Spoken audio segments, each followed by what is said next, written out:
recording? Okay, cool. At Jits Life. T at Templeton. Live your wellness. Yeah. We are in your spot right now. This is exciting. Thanks for doing this. Of course. Scooters out in the hallway making noise. Of course. Like nothing fails. Yeah, it's something. Something's going to shut off, but whatever. We'll roll the punches. We'll deal with it. Right. But yeah, thanks again for doing this with me. I appreciate it, kind of getting this thing going and learning how to edit stuff and film. And I'm not a pro, and I completely forgot to check the light on the phone, so I'll be able to do that in editing, I think. Okay, no worries. Anyway, so I wanted to do a podcast with you pretty much from the beginning. So you can tell a little bit about what you do, but mainly for me, you've been working on a back issue, hip, SI joint area issue I was having for a while, which I just got MRI. There is a small tear. Oh, yes, I was right, but unfortunate because you have a tear. Yeah, it's not a big one, though. They're saying it could happen anytime because I'm active. Yeah. So basically, they injected me with a steroid directly into my hip yesterday.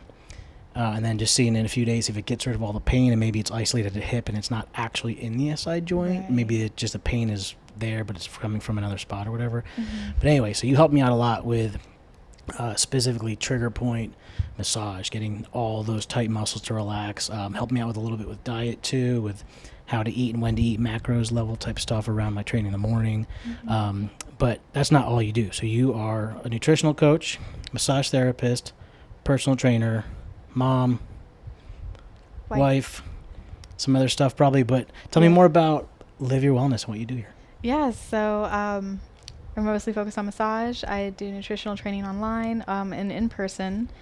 And I just hired an esthetician. Her name is Sean. And so she'll do all the skincare stuff. Nice. Because I know nothing about that. Yeah. And a lot of it, too, is with skincare, you go from within. So if your inside is not healthy, your outside is not healthy. So it goes back and forth. Yeah. We do a lot. I was gonna say your massage work is extensive as far as how much you can do. Yes. It's not just a regular. I mean, it's deep tissue. Like the stuff you're working on. You're working on athletes and stuff, and you're really getting to the root cause of things and helping out with a lot of different things instead of just a traditional feels good while you're getting massage and but people come to you with injuries, all kinds of issues, so you attack it from that standpoint. But at the same time, if they need help with exercises to help with whatever you're doing in massage work or nutritional coaching, it all kind of ties in together and works out. Yes, definitely. With how I do massage, you're right, it's not the standard typical massage. When there is pain, there's always a problem, and it's something so easy to fix, and a lot of times it's just an imbalance of the muscle. So if we correct the imbalance through physical work, then it'd be better to have the body heal, because we want functionality more than anything. Mm-hmm. And so it's like, how can I help a person functionally live in their wellness? So with that, it goes, okay, you're having pain in your hip. It's like, okay, what could be the cause? Could it be how you move throughout the day, how you sit, how you stand, how you sleep?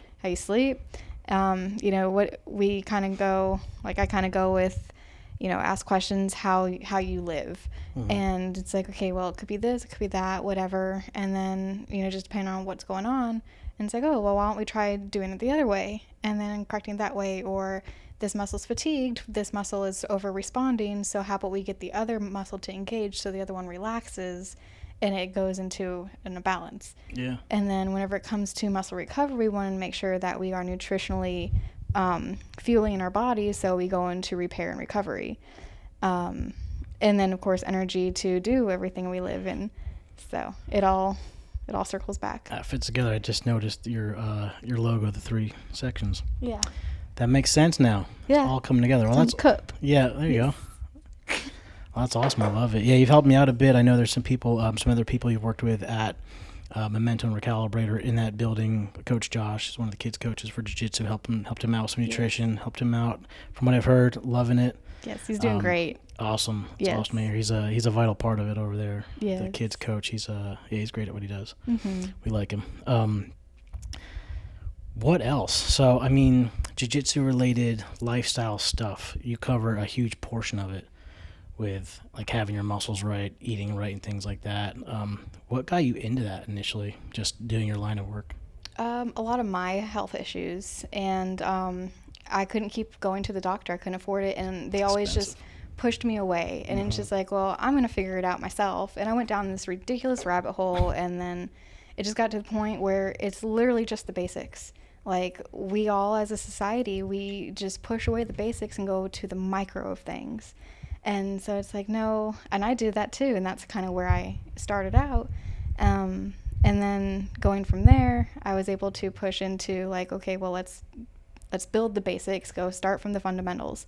So that's kind of where it goes, because I was focusing so much on the micros of everything, like the micronutrients, the micro movements, toxins and all that. And it's like, those are all my problems. That's why I have all these problems. But the reality is, like, I wasn't feeling my body properly.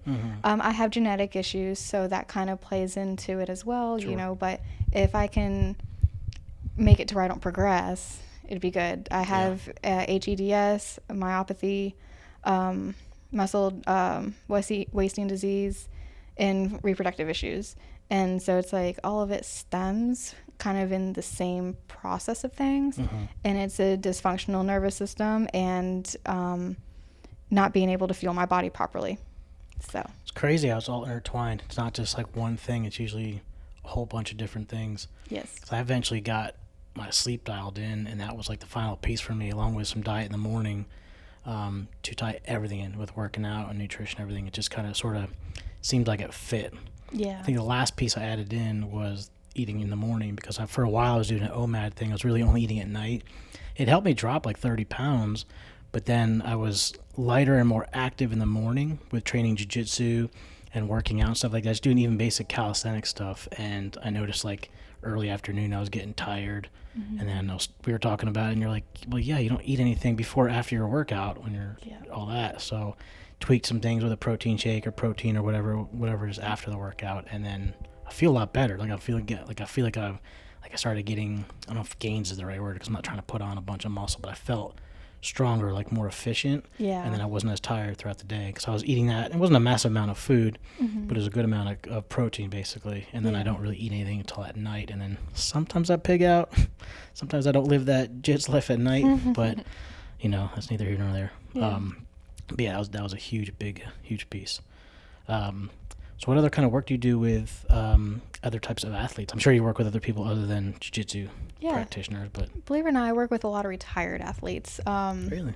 Most of my clientele are in their 50s and 70s, and they used to be pro ball, pro football, basketball, and some baseball. Nice. I see a lot of military and active. Well, let me rephrase that. I see a lot of retired veteran. Like, I see veterans, first responders, active and retired, and so they have a very active life as well in general, or they were active and not active but trying to get there again. Gotcha. You know, not aging. Active in the military, active just being active. Yeah, because when you're in the military or as a first responder, you have to be active. You have to really, you have to take care of your physique so you can have the endurance to do things. Yeah, and I think every retired vet or former military, whatever, they're all still pretty active. My dad's 74. He's not active with like working out, but he retired, not from the military, but he retired, and then he's just either my mom doesn't want him in the house anymore, or he's just bored. And he's just working a full-time job at 74, and he loves it. But yeah, that makes sense. I didn't know that. I didn't know there was a lot of former pro athletes and stuff like that. That's pretty cool. Yeah. Very cool. So you are familiar with recalibrate and sauna and cold plunge, which anyone else that's listened to the previous podcast know that's a huge part of my routine is sauna, cold plunge, a workout, jiu-jitsu, all that stuff. So you haven't tried jiu-jitsu yet, not yet. Yeah, not with you guys. But when you do, you'll be at Memento. I know for a fact you'll be coming to Memento. Yes. But you're not a stranger to sauna and cold plunge, or at least understanding what the benefits are and how it could fit into someone's routine and stuff like that. Yeah. Contrast therapy is amazing because it really just changes. It just makes your nervous makes your nervous system respond so well, and it reduces inflammation, and it helps with blood flow, just circulation, everything, stagnant lymphatic waste. It gets your heart rate going. There's so many different I had to work, my studies. brain. I know I'm having. It's late in the day. I get up at 4:15, so this is like almost bedtime for me. Right. I know what you mean though. Yeah, I'm like trying to find all the words, and I'm like, man, I'm missing so much. Need some more sleep. No, need some extra protein. Yes. Or macros.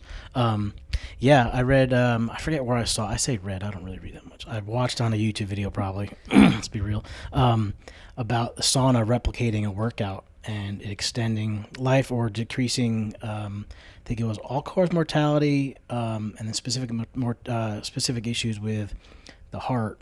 Mm-hmm. It decreases it by like 50% or something crazy like that if people that do sauna regularly, because it does get your heart rate up to like 140. It's like replicating a workout basically. Mm-hmm. And maybe that's why you see all these old like people in their 80s and 90s in bathhouses and just doing sauna. They're not working out, but that's a huge part of it too. But yeah, that's been my morning routine for a while, for a good year and a half now. Getting up early, getting to the jiu-jitsu early, to Memento. Like stretching, PT type stuff, or physical therapy type stuff, little calisthenics workout, something small, and then jiu-jitsu 6 to 7, and then 7 to 8 is like 3 different rounds going back and forth. So on a cold plunge. Cold plunge, it's like a love-hate thing. Yeah. I'm used to doing it now. I've been doing it every morning for a while, so when I don't do it for a week or something, it feels weird, and then I look forward to it. Yeah. Like after I drove out to California with my dad, we drove my niece's truck and their dogs from Tampa to San Diego. It was like 43 some hours of driving. It was insane. It was nice when we got out there. It was like a blur, that whole trip. But when I was out there, I was like, oh, man, I could really go for a cold plunge right now. But when you get in there, you're like, this is horrible. I don't like 40-degree water. I know some places keep it a little bit warmer. When we have a second plunge, we'll probably have one at 50, one at 40. But it is, I don't even know how to, if you haven't done it, it's hard to explain the feeling when you get out of the cold plunge. Mm-hmm. It's like this, I was going to say morphine dump. It's an adrenaline junkie feeling. Yeah, like you feel alive, and you have energy for the rest of the day. Most people say that they sleep much better at night. Yeah. So it's been an awesome mixing in my routine and just kind of fitting everything together. Mm-hmm. So kind of the idea with this podcast for me anyway was the jiu-jitsu lifestyle, obviously, but from my perspective, which is a hobbyist perspective. I don't know a lot of the rule sets, that sort of thing. So a lot of what I'm talking about is sticking this routine so that in my older age, I can just have enough energy. I've got an 8-year-old son. I'm turning 45 in November. So trying to stay active, trying to do all this stuff, and it all sort of fits in together. But diet is such a big part. Why is it so hard to eat healthy? It's society. Is it just America? It's America. Yeah. Yes. Don't go too deep down this rabbit hole. Yeah, because even the healthy foods are so manipulated. Highly processed. And I mean, the reality too is you don't have to have a large yard to grow your own food either. Very small. Yeah. I was gonna say, even buying meat in the store and vegetables and produce in the store. Yeah.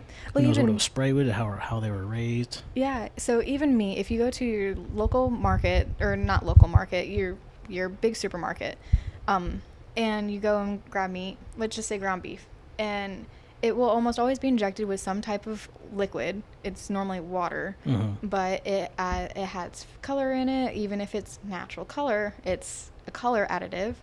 And then natural preservatives, quote unquote natural. In reality, whenever you cook it down, you're losing a quarter of what you actually paid for one. But two, it's like you don't even know where that is, because even though it's packaged in the USA, the meat could be from Brazil, China. Who knows? You don't know. And so it's crazy. Like, if you support your local market, then you know where you're getting your beef. You mm-hmm. could ask them, they're very upfront in a way, they should. But you can be like, what do you feed your cows? And then they'll let you know. And then, you're paying a little bit more, but it's like, what is the quality you're getting? Because it could be cheaper in the long run. Yeah. And the same thing with produce. You don't know what it's sprayed with or what kind of dirt it's in, and organic. Yes. It's always organic. You know what I know is organic? Mm-hmm. The shit I make or grow in my backyard. Yep. I don't have a big garden, kind of going what you're saying. It's a mess right now. I tell people I'm growing like spinach and stuff. It's just all weeds. But so I started with a little 4x8 garden. I did the square foot gardening method. Mm-hmm. So I had like 32 or whatever it was. I think I ended up having 28 the way I spaced it out. But I had like 12 different cherry tomato plants, 12 different cucumber plants, and a bunch of other random stuff and peppers in the one bed. And then growing like fruit in some other beds and things like that. And over the winter, if you do it properly, you can have like a hoop house on top of it and grow Brussels sprouts, all kinds of stuff, and a lot of protein. It's plant mm-hmm. protein, but that's where going, if you want to have a non, vegan or vegetarian diet, you can go to your local place. Like we have a guy that trains Jiu-Jitsu. His name's John. He owns Pushback Pastures. Yeah. Awesome place. We've gotten chickens. He raises them, and it's right from there. Yeah. And we know exactly how and look where they come from.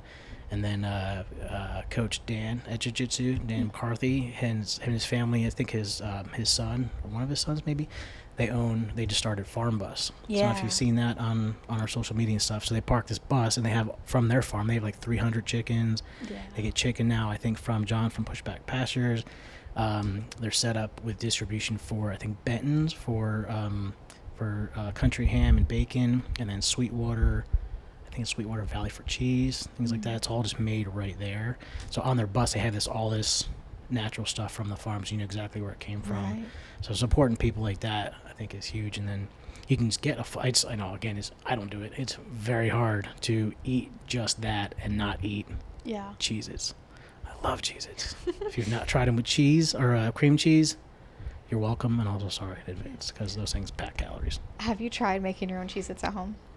No. It is so simple. Does it taste the same though? Kind of. It's more flaky. So it's not dense like a Cheez-It. Yeah. It's more flaky. So it's almost like if you get I haven't tried them yet, but I'm assuming the new big Cheez-Its where they're like puff. Oh, okay. Yeah, I feel like if I were to buy them, they would be very similar texture-wise. Interesting. I wonder if it has a feel or a taste to like the healthy diet version of like the fat-free, which I grew up on the fat-free Cheez-Its. Gotcha. I had no idea they made them. First time I had regular Cheez-Its, it was like going from skim milk to whole milk, which also happened to me because we grew up on skim milk. And I was at a friend's house or something in like, I don't know, grammar school, and I had whole milk in cereal, and I was like, this is the best thing I've ever tasted. So going from fat-free Cheez-Its to, I don't know how this podcast turned into Cheez-Its. This isn't jiu-jitsu lifestyle type stuff, but that's really cool. But I wonder if it has that feel to it. Like a lot of things, it's like, oh, I'm used to this really crappy version of this, the healthy version. Yeah. It's like peanut butter. People eat Skippy, and it has just a ton of crap, and they take out the peanut butter oil. They put in whatever, safflower or sunflower oils. Yeah. And then someone that grew up on that, they eat regular natural peanut butter, and it's gross. Yeah. Same thing with like maple syrup. We made the mistake of letting our son kind of get going early on with crappy syrup.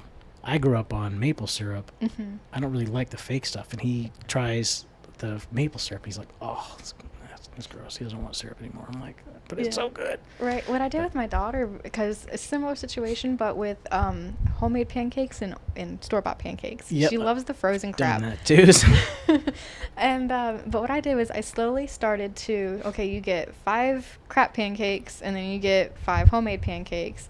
And then I slowly transitioned her to having, one more, one less, one more, one less. That's a good idea. Of the thing. And she now eats only homemade, except for whenever we go out to eat in, breakfast place. Yeah. Sometimes I just don't like to make breakfast. I lucked out with that because Quinn does like, he's not eating peanut butter regularly now, but he'll eat natural peanut butter. Yeah. When he does, he likes that. I think he also likes like Fluffernutter and Jiffy and crap like that. But, with pancakes, my mom taught me how to make pancakes, I think probably when I went to college or something. So I make them in a way that they're just flat. Yeah. I like them. I like to fold them. My wife is not a fan of it. She likes fluffier pancakes, but my son likes those. And they're healthy-ish. It's just, I'll use regular flour sometimes or like wheat flour, just an egg. If I can get one from, Coach Dan or Evan has eggs too, and make it, with almond milk or something like that. It's a healthy-ish version. Yeah. But pancake's not frozen, but I get lucky, he likes those. Yeah. But, yeah. Make it a big batch, and you can flash freeze them in your freezer. That's a good idea, too. Yep. I'm not sure. He's picky with things like that. He'll eat, like, something for a little bit. Yeah. And then he's done with it. And there's only a handful of things that he eats nonstop, and it's usually my wife's Greek yogurt with the Oreo things on top. He had one of mine yesterday, a regular Greek yogurt, and he's like, so where's the... I'm like... I don't put candy in my yogurt, dude. I was like, you can, but right. Anyway, yeah, it's funny. So yeah. Kind of on this subject, but off subject. So, websites and blogs. Biggest thing is I love to cook. Mm-hmm. I have this let me rephrase this. I had this massive cookbook, and then I decided to update my computer, and it trashed all my files. Like you made it, you mean? Like with your own recipes and my stuff? own recipes. I still have it, handwritten in some things and tossed in a binder somewhere. To redo all that. I'll redo it. But I was thinking instead of just making a legit cookbook, I might as well just do it as a blog. Because I love food. Like food is one of my love language, and I can just make food, and then I always give it away for free because I just make too much. But the purpose of this is like so I can just tell people, hey, this is how easy it is to eat well. Because it is. Society makes it so hard because, well, I'll just use an example for a group of people I'm coaching is they want to eat healthy. They love the concept of eating healthy, but whenever it comes down to it, they don't make their food. And it's one of those, it's too hard. Sorry. It's okay. I took the water down the wrong pipe. No, you're good. Crying. I'm so upset.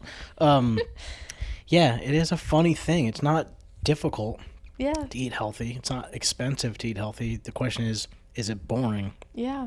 You're so used to eating stuff that has sugar in it. When you eat something healthy, you're like, it tastes like crap. But if you somehow were able to combine it or just force yourself for a short period of time to get used to that new food, then processed stuff doesn't taste as good. You get used to maple syrup and natural peanut butter and stuff like that, and then other stuff just doesn't taste as good. But it's so hard to do that. Yep. Whenever, depending on the person, of course, and what the goals are, but my biggest thing with a lot of people I coach is, I coach by lifestyle.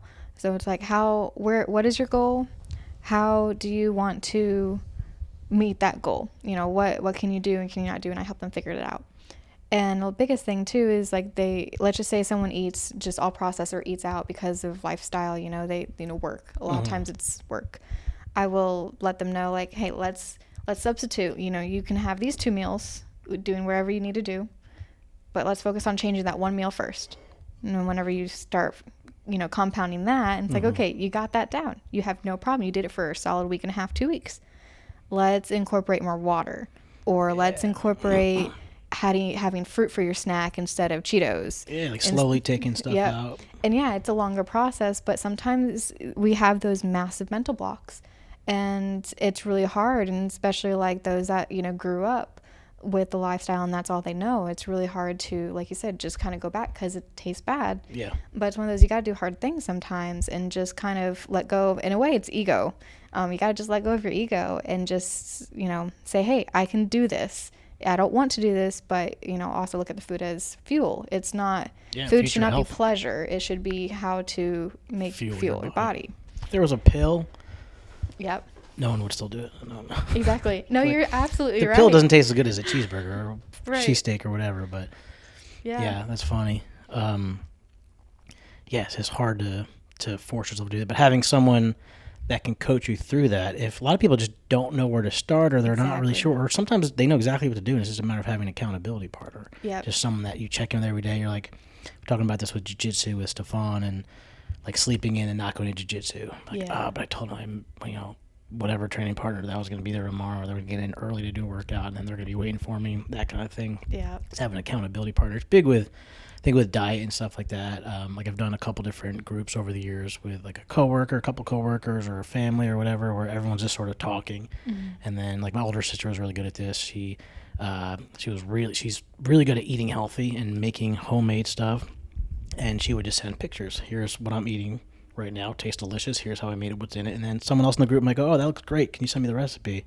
Wasn't my thing for whatever reason, but it was just cool having a circle of people, or even if it's a one-on-one, just someone going, hey, did you get your push-ups in today? And you're like, shit, I hope they weren't going to ask me that, but I guess I'll go bang them out real quick. Just having someone to be accountable towards, or to, I should say. But so having a nutritional coach, having a personal trainer, sometimes it could be the difference of just not doing anything for the rest of your life. You're just frozen. You're like, I don't really want to put in the effort, or getting on track and then starting to become healthier. Exactly. So, easier said than done, but so that's about, I think we did about 25 minutes. Anything else you want to add? I don't know. We can catch it on the next one. We'll do another one. We're testing out this new some mixer I got, so I don't even know if this is going to go anywhere, if we can even be heard. I have no idea, but we'll do a follow-up one. So live your wellness. Reach out to Tia Templeton. You can reach out to me for her information, or on socials. It's usually Live Your Wellness or Tia Templeton on like Facebook and Instagram and stuff like that. You're not hard to find.